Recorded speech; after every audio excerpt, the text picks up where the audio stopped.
Hey, what's going on, guys? This is White Chaos, so welcome back to another Destiny 2 video. Today we've got some new gameplay on the map Endless Vale within Arcadian Valley on Nessus. I don't know how you pronounce that, but I'm sure you guys can figure it out quite well. Within this new gameplay, we've got two different sides pertaining to the Sentinel Titan as well as the Void Warlock. So that's very, very cool. We'll definitely go over that in this video.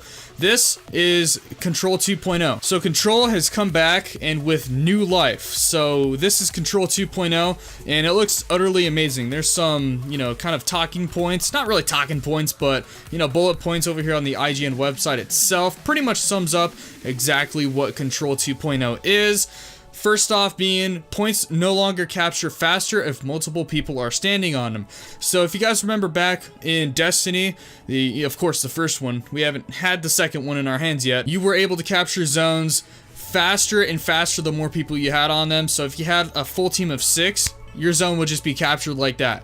Insanely fast. Now also, points A and points C begin as captured. So once you start the game, points A and C are already captured for you. So it takes out the middleman, takes out those beginning players who, are just running to A while, half the team or a majority of the team runs over to B and starts trying to capture that. They've eliminated that, so it becomes very, very hectic from the start. I am a point whore, so it is a little disheartening because I was one of those players to stay behind and capture our main objective. Also, continuing on with Control 2.0, you can activate a power play if you capture all points. So if you have A, B, and C, a power play occurs, meaning you'll get even more points per kill. So that is very, very nice touch right there. If you guys are working hard as a team, if you guys end up capturing all 3 of the zones, you will be rewarded with the power play, meaning each kill you get will be rewarded more points on your team's total score. So that's very, very nice. Backtracking a little bit back to the capturing of the zones, it is no longer a 2-step process, eliminating neutralization. So if you guys remember back in Destiny, you had to fully neutralize the zone and then afterwards capture it, and if you died during your capture, then it would be neutral. The enemy had to come back over and recapture it for themselves. Now they've just cut out the middleman. Once you get on top of a zone, it will immediately start capturing for your zone, so you don't have to spend twice as long on top of the zone. So I don't know how I really feel about that. I guess it really puts the Guardian more into the fight per se, rather than, staying on the objective more during the entire game. I think this is a step in the right direction, but also I feel like, I don't know, I guess I'd have to test it out myself. This map and Control 2.0 will, by the way, be available during the beta coming up on July 18th. A nice new addition that I see here now is that matches are now 8 minutes long. I don't quite remember how long they were exactly in Destiny itself, but I can definitely tell by reading this that it is a shorter time limit than before. I mean, why else would they, put it as one of their little notes talking about the Control 2.0? So 8-minute long matches, that's pretty cool. Now, of course, to finish off with the little bit of notes they have, Mercy Rule will be enabled, but it is still being developed within the beta. So Mercy Rule, I don't think was there, on the launch of Destiny. I think it came like year 1 or year 2. I think it came fairly late into the game. But Mercy Rule, definitely a thing that should be added in most games. They're, keeping up with it here, which is a great thing. If you had 4 players just pounding the other team into oblivion, and, they couldn't really come back even from the start to finish of the game, Mercy Rule's in place so that the match ends early and that you can matchmake with new players. So as it seems right now, Control 2.0 seems to be coming back with new life, and it looks fantastic.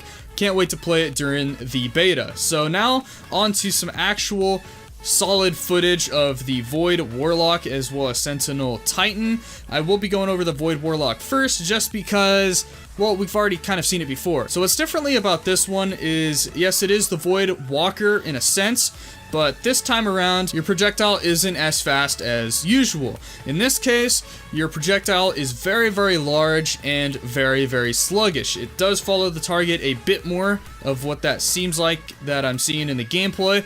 So I think that's just to counteract the, the speed of the thing, so you can actually try to get away.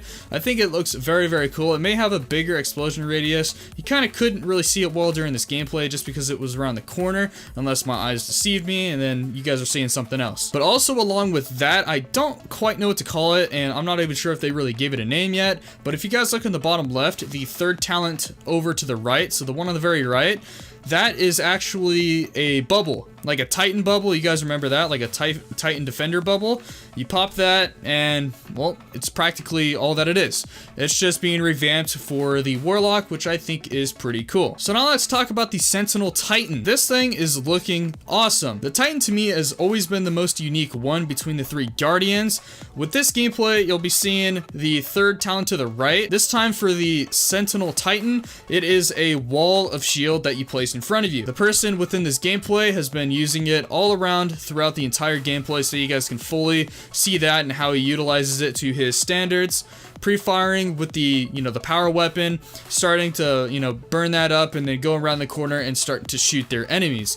Very cool strat right there. I can definitely see a lot of people using this in Trials of Osiris. But enough talking about that. We're all here to see the super. So the new Sentinel Titan super is awesome. It's practically the exact same as Arcblade from the Hunter back in Destiny, but this time around you're using a shield and you're just running around basically shield whacking everybody. It looks pretty cool. Yes, it's very similar to the Arcblade of what the Hunter used to have, but this time around it is revamped for the Titan. I don't know if I'm going to be using this one too much. I wasn't a big fan of Arcblade back in the day, but of course I'll definitely give it a shot. It's definitely going to be an interesting subclass nonetheless. So I'm not sure if this is completely new news, but I have seen in the bottom left of the kill feed that the golden gun is returning. I can only guess for the Hunter itself. I don't know why they would completely revamp something into another Guardian. Well, I guess they kind of did that with Arcblade, but it's, it's a little bit different. They kept Voidwalker with the Warlock, and it seems as if they're going to be keeping Golden Gun with the Hunters. So that's very, very cool. So that's all I have for this video, guys. Let me know down below your thoughts on the new Void Warlock, as well as the Sentinel Titan gameplay that you guys saw during this video. Also, let me know down below your thoughts on the new Control 2.0. I honestly think it's awesome. It's looking nice. Hopefully the games will go a little bit more fast-paced and there's more combat during them. I think that would just be nice. So overall, just give me your thoughts down below. I'm very interested in what you guys are saying about the game. I'm very, very excited for this game to come out, and I will be playing the crap out of it during the beta. Hopefully not too much, because I did play the hell out of the alpha way back in the day for vanilla Destiny, and I played the crap out of it. I was playing it every single hour of the day of the alpha's release. So hopefully that doesn't kind of happen during this beta around, so I can actually, play the game when it comes out eventually. But thank you guys so much for watching. If you guys enjoyed it, don't forget to drop a like on it, and also subscribe to the channel for more Destiny 2 coverage coming soon. Thank you guys so much for watching, and I will see you guys in the next video.